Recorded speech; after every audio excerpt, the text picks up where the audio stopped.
On today's episode, Arch Manning schedules his third visit to the University of Texas.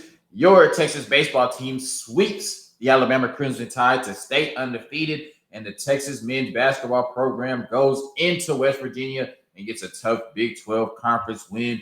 Longhorn Nation, welcome back.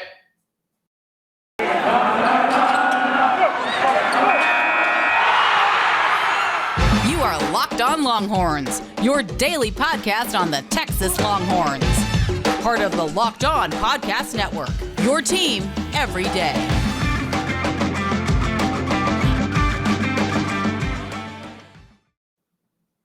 Welcome back to another edition of Locked On Longhorns, your daily number one source for all things Texas athletics. Part of the Locked On Podcast Network, your team every day. I'm your host, Jonathan Davis, the voice of University of Texas football and basketball. Thank you, as always, for making Locked On Longhorns your first listen of the day. Make sure you subscribe to Locked On Longhorns on YouTube for exclusive content and to put a face behind the voice of your favorite podcast. Make sure you like us, rate us, review us, give us 5 stars. Anything less than that, I have to believe you're not listening hard enough. So Arch Manning schedules his third visit to the University of Texas, to the 40 acres, and this is a really good sign for what I think is one of the two teams leading in the Arch Manning sweepstakes right now, the March for Arch, the Arch to Austin.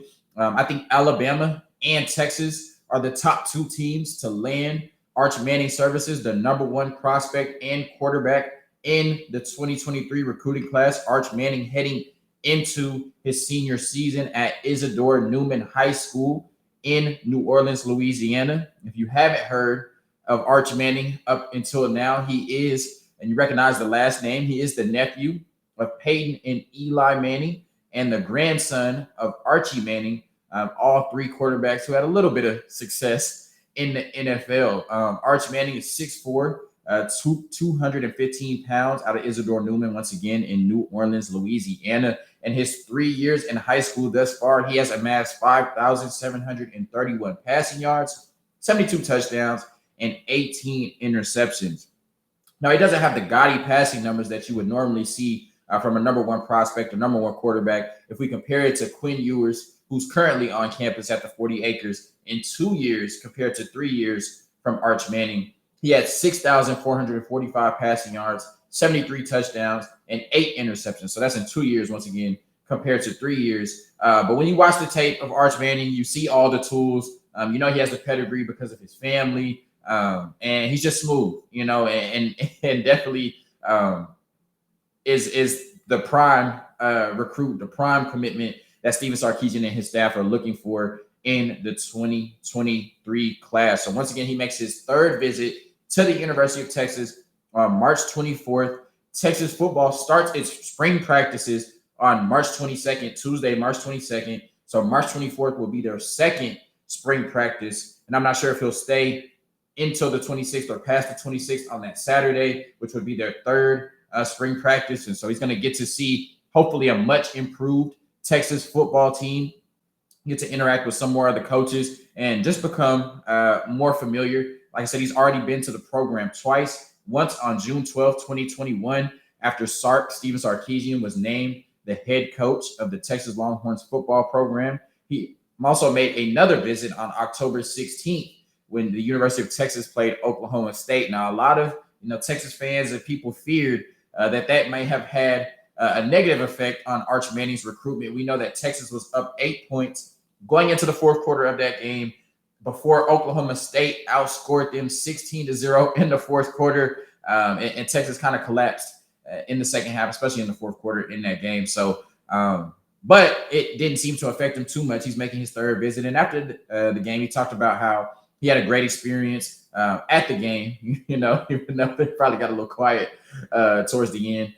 He talked about how he really had the staff continued to treat him really well, and he really enjoyed just the look of the campus. We know that Texas has one of the best campuses in the country in Austin. So it seems, that he had a great time, and we're hoping that he can build on that in his third visit to the University of Texas. And so I think this puts UT in a really good light. Once again, I think they're in the top two with Alabama. They are in competition with some other SEC schools. We saw a report come out recently saying that it pretty much was a lock that he had narrowed it down to Texas and Alabama. And then his dad, amongst other people, came out and said that that was premature and he wants to weigh all of his options. And then since then, we've seen 2 schools kind of get added to the mix. So right now, Georgia, Ole Miss, LSU, and Florida are in the hunt for Arch Manning services, along with UT and Alabama. So although there are 6 schools in the running, I still do think that Texas and Alabama are in the top 2. But right now, all 6 schools have a chance to land the number 1 prospect in the 2023 class in Arch Manning. We know that Arch Manning has talked about how he wants to go to a school and that really prioritizes the development of quarterbacks, has a good staff in place to help with the development of quarterbacks. And we know that starts with Steven Sarkisian, offensive mastermind who has a pedigree of working with and developing quarterbacks at USC, Washington. We saw what he was able to do at Alabama with Mac Jones and Bryce Young, and hopefully what he's able to do with the number 1 prospect in the 2021 class, Quinn Ewers, who should be the starting quarterback this year. I've been banging the drum for that to happen, and I will continue to do that until the Louisiana Monroe game or until Sark names a starter. So it starts with Steven Sarkisian. We've also heard the reports that Sark, along with all the great additions he's made to the coaching staff in the offseason, that he's looking to bring in David Cutcliffe in an analyst role, off the field analyst role. So David Cutcliffe, the former head coach at Duke, who did wonders with Daniel Jones, probably got him overdrafted, number 6 overall in the NFL draft. He hasn't lived up to that in his time with the New York Giants. We know that he coached Peyton Manning, Arch Manning's uncle, at Tennessee. We know that he coached Eli Manning, Arch Manning's uncle, at Ole Miss. And they have a really great relationship with David Cutcliffe. Every offseason, they would go back to Duke, Durham, North Carolina, and participate in throwing sessions with David Cutcliffe. And so the biggest reason to bring him on staff is for the recruitment of Arch Manning and have somebody else who has a proven track record of developing quarterbacks. Now, he also could come in and work with Quinn Ewers, Hudson Card, Malik Murphy, whoever they bring in and help them. But you know that the primary focus is for him to come in and help recruit and ultimately develop Arch Manning at the 40 acres. So him taking a 3rd visit once again on March 24th, 2022 is a great sign for the University of Texas. I think that, they're in the lead right now. I honestly think we're above Alabama. I could be drinking the Kool-Aid. I could be bleeding burnt orange right now, but I think that Texas is the favorites to land Arch Manning services. And we know that he wants to make a decision before the start of his senior year. So we should see a decision come from Arch Manning within the next 4 to 5 months. And I think Texas, their slogan for the 22 recruiting class was all gas, no brakes. I think they need to be all gas, no brakes when it comes to the recruitment of Arch Manning. And hopefully the visit on March 24th goes well as he looks to be the successor, hopefully, to Quinn Ewers in his 2 to 3 years at the 40 acres. And then, like I said, if you have Quinn Ewers, we've talked about Texas is back and, what they'll be able to do over the next few years, how they'll transition to the SEC.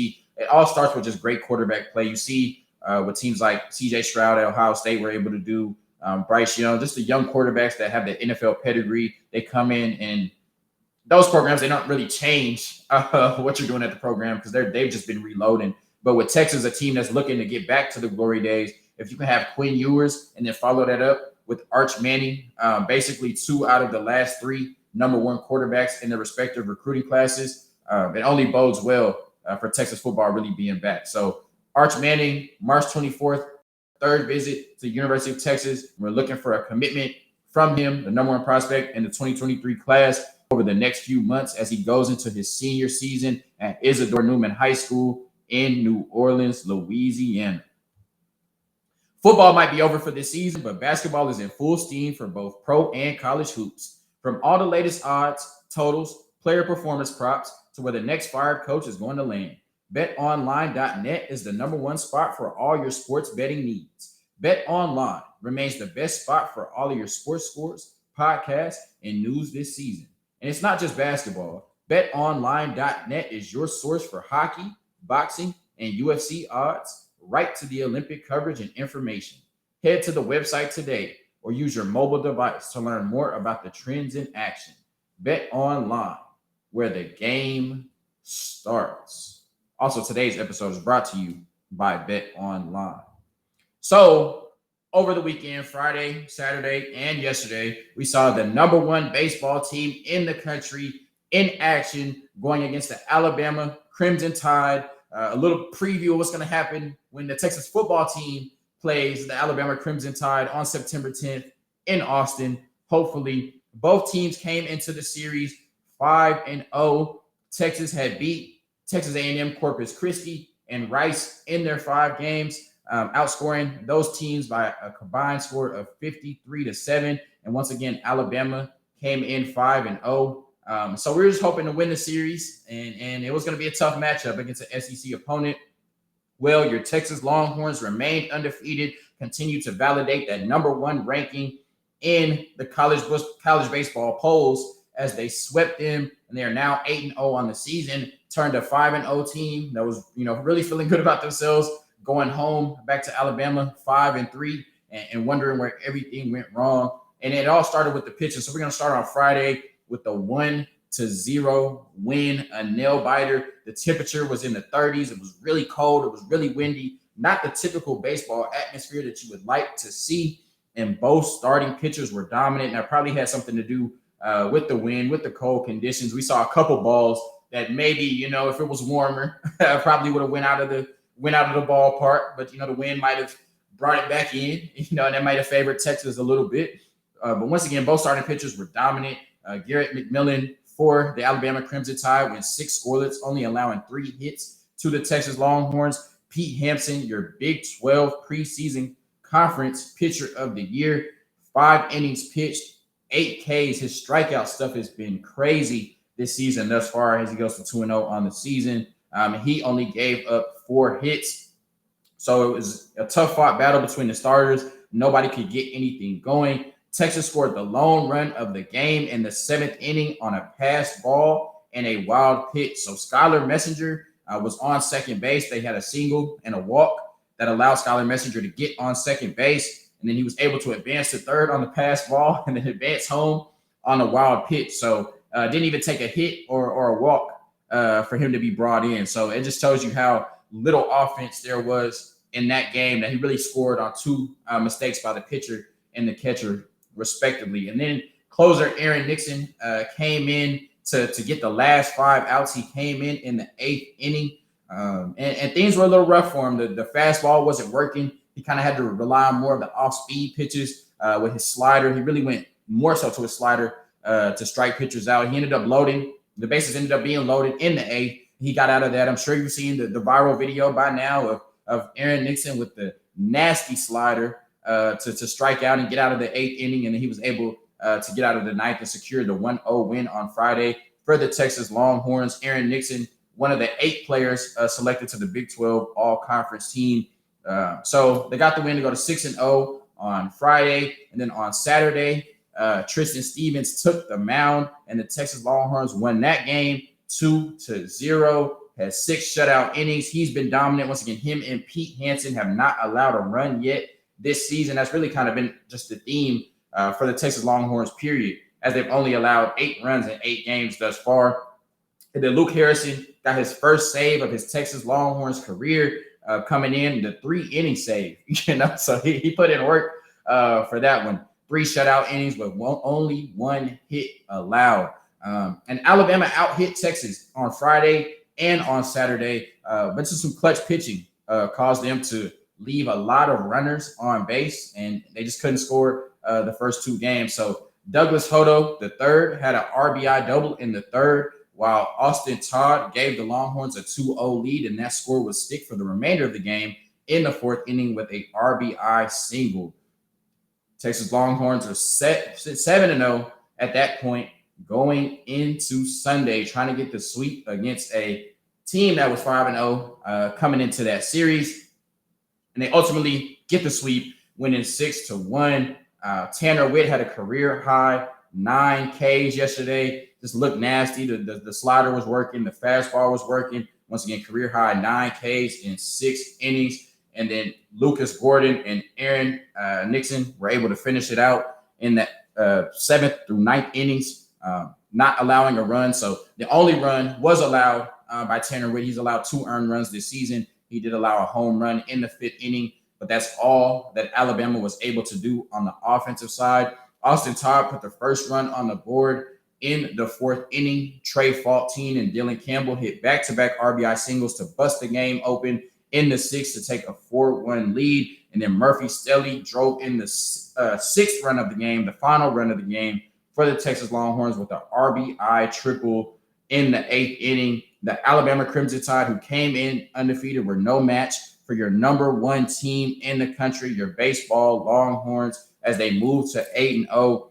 Next up for them, they travel to Huntsville on Tuesday night as they look to get their 9th win of the season against the Sam Houston Bearcats. They should not have an issue doing that. And then they will participate in the Shriners Hospitals for Children Classic in Houston this weekend. On Friday, they will play Tennessee. On Saturday, they play LSU. And then on Sunday, they play UCLA at Minute Maid Park, the home of the Houston Astros in Houston, Texas. I am a Houston resident. I will be going to see the number 1 baseball team in the country this weekend, your Texas Longhorns. So they continue to validate that number 1 ranking. They continue to look like the best team in the country. They continue to look like the heavy favorites to win the college baseball championship this year at the College World Series. So make sure you're supporting your Texas Longhorns baseball team as they are dominating at the 40 acres this season. Hungry? Try Built Bar, especially the Puffs. If you haven't, you're missing out on one of Built Bar's best tasting bars. Puffs are the first ever protein-infused marshmallow. They're fluffy, they're marshmallowy, and they're not just a protein bar, they're a treat. And they're covered in 100% real chocolate. Puffs are a fan favorite with some incredible flavors: yummy cinnamon churro, coconut marshmallow, banana cream pie. So good. These are going to be your new favorite. All Built Bars are covered in 100% real chocolate. Yes, Puffs included. 100% real chocolate. Low calorie, high protein. Replace your candy bars with these. Some more flavors for you: mint brownie, coconut almond, and white chocolate cookies and cream. I need that one. They are all delicious, and new flavors are coming out all the time. If they think a flavor might be good, they'll make it. It will be delicious, and it will be good for you. At Built Bar, they are all about the taste. They make it taste delicious first, then figure out how to make it healthy. And I don't know how, but they pull it off every single time. Go to Built.com, use promo code LOCK15 and get 15% off your order. Use promo code LOCK15 for 15% off at Built.com. All right, Longhorn Nation. So your Texas men's basketball team went into West Virginia. They shot off the musket. Texas were favored to win the game. They're coming off the win against TCU where they overcame a double-digit deficit. And early on, it didn't look like they were going to have to do that, even though they ended up being down 10 points in the second half, overcoming that to win their second straight game where they were down by 10 points in the second half. And I thought the early keys were to the game where they really weren't letting them play. The refs were deciding the game. The teams combined to shoot 65 free throws. And we saw in the first half, Brock Cunningham got ejected on a flagrant 2, which was a really questionable call. Now, he did hit the player in the face. And I think Brock Cunningham has a little bit of a reputation of being a borderline player. Chris Beard came out after the game and said he knows he's not a dirty player. He knows that he doesn't coach that. I thought it was a flagrant one. He did hit him in the face, but I thought he was going for the ball. They called it a flagrant 2. They ejected him. And I thought that started to play a role in the second half. We know that Brock Cunningham just kind of makes winning plays. He doesn't necessarily just have a role. There's not one thing you can just point to and say he's great at, but he makes winning plays for the Texas Longhorns. His effort, all things of that such. And this is a team that's already missing size. Dylan Dizu is still not just doesn't look like he has the full trust of Chris Beard yet to fully put him out there. Christian Bishop is really kind of the only post presence outside of Timmy Allen that you can rely on consistently to handle in the post. So when Brock Cunningham, you lost his size, Trey Mitchell's out on the leave of absence, I thought West Virginia was able to take advantage of that in the second half. So Texas was up 6 at halftime, and then they went on a drought. They just started turning over the ball. In the first 6 minutes, they only had 1 field goal and like 6 turnovers. West Virginia was able to take a 10-point lead. And I thought Chris Beard made some really good adjustments. So we saw in the TCU game, they were really attacking them with that high ball screen. Mike Miles coming off the screens and getting to the basket. And it took a while for them to adjust to that. And I thought in this West Virginia game, what was different, first of all, Malik Curry, they allowed 27 points to him. They did a good job on Taz Sherman, who only had 13 points on 16 shots, but they allowed Malik Curry to go for 27. But really, their aggressiveness on cutting to the basket and not having size at the rim and just not being able to stop those cuts. I thought that Bob Huggins did a really good job of drawing those up. Taz Sherman, Malik Curry, really just all of those players did a good job of cutting on back screens, getting to the rim. And Texas at first wasn't able to defend it. They went down 10. And then Timmy Allen, excuse me, they were chanting Teddy. His brother played at West Virginia for a season, but Timmy Allen kind of took over in the second half. He had 26 points, a new season high for him with the Texas Longhorns. His career high is 27, so he was almost there. But he had 26. He had 15 of his 26 points in the last 10 minutes of the game. Jace Febres had 14 points on 4 of 5 3-pointers. Marcus Carr had 15 points. He was in foul trouble for the majority of the game. Like I said, the guards were putting a lot of pressure on our guards, cutting to the basket, getting to the rim. And Chris Beard kind of had to, platoon the point guards. Said Devin Askew played a lot of minutes. Jace Febres saw some time there, and he brought Marcus Carr in when he could on the offensive end. And he went 6 for 6, had a really good game. And I think since scoring 0 points against Texas Tech, he's really made it a point to just forget, about the playmaking. I know he has to make plays for other players, but he's really just came in and said, I'm going to get to my spots. I'm going to get my shots, and we're going to live and die with my playmaking and my scoring ability. And, he didn't miss a shot. So he's been a lot more aggressive, and I think that's been the key. Once again, Timmy Allen, just down the stretch, rebounding, getting to the rim, getting to the free throw line. He was really huge. And, they talked about after the game, Chris Beard, Jace Febres, and Timmy Allen just talked about the toughness of this basketball team. And, I saw the comparisons. A lot of people were saying under Shaka Smart, this is a game that the Texas Longhorns would have lost, especially the last 2 games being down 10. This is just a team that's resilient now. They probably wouldn't have shown that resilience in the past. And, I love Chris Beard. I don't know if we have to, put down Shaka Smart to praise what Chris Beard has done. But with them being one of the best defensive teams in the country, with them being resilient, you do see kind of a new swagger, a new moxie, a new toughness, a new grittiness to this Texas basketball team that we haven't seen in the past. And I think that's going to bode really well for them as they go into their final 2 games of the regular season, into the Big 12 Conference tourney in Kansas City, Missouri, and then ultimately in the NCAA tournament. They're looking to secure a 4 seed in the NCAA tournament right now. They might be a 5th seed, a fringe 4. We'll see what they're able to do against Baylor tonight and then against Kansas on Saturday, and ultimately in the Big 12 tournament. That'll go a long way into determining whether they are a 4 or 5 seed. But I think 2 really good wins in a row against TCU and West Virginia, bouncing back off of that loss to Texas Tech. And, tonight is the last game in the Irwin Center, so I think they got to come out with some fire. Baylor looked like they were going to get run off the court by Kansas again, and then they responded really well, came back and won that game. So it's going to be a tough matchup. When you have to close out Big 12 conference play, any team is tough. West Virginia had lost 5 in a row. They were last in the Big 12, and that's a team that took a 10-point lead on Texas. So you can only imagine, the trouble they're in for, or the tough matchup they have tonight against Baylor and on Saturday against Kansas. 2 teams who are likely going to be 1 and 2 seeds respectively in the NCAA tournament. But they just talked about building, just continuing to build, and they know who they are, and people have slept on them. And so hopefully they can continue to build on that and, make strides going into the Big 12 conference tourney. And, I've said it before and I'll say it again. If they continue to be aggressive offensively, if Marcus Carr isn't passive, if Timmy Allen is playing the way that he has, if they're able to get Trey Mitchell back, this is a team that nobody wants to line up across from. Nobody wants to see that burnt orange and white on the other side of the court. And, Bob Huggins made some comments before the game, saying that, he didn't think that, Chris Beard assembling a team full of transfers, bringing in 7 transfers would benefit the team. And he thought it would be hard for them to win. Well, they went 2-0 against West Virginia this year. So I think that Bob Huggins will have to wait a little bit for that prediction to be right. That Longhorn Nation, thank you for tapping in once again to Locked On Longhorns, making us your first listen of the day. As always, peace.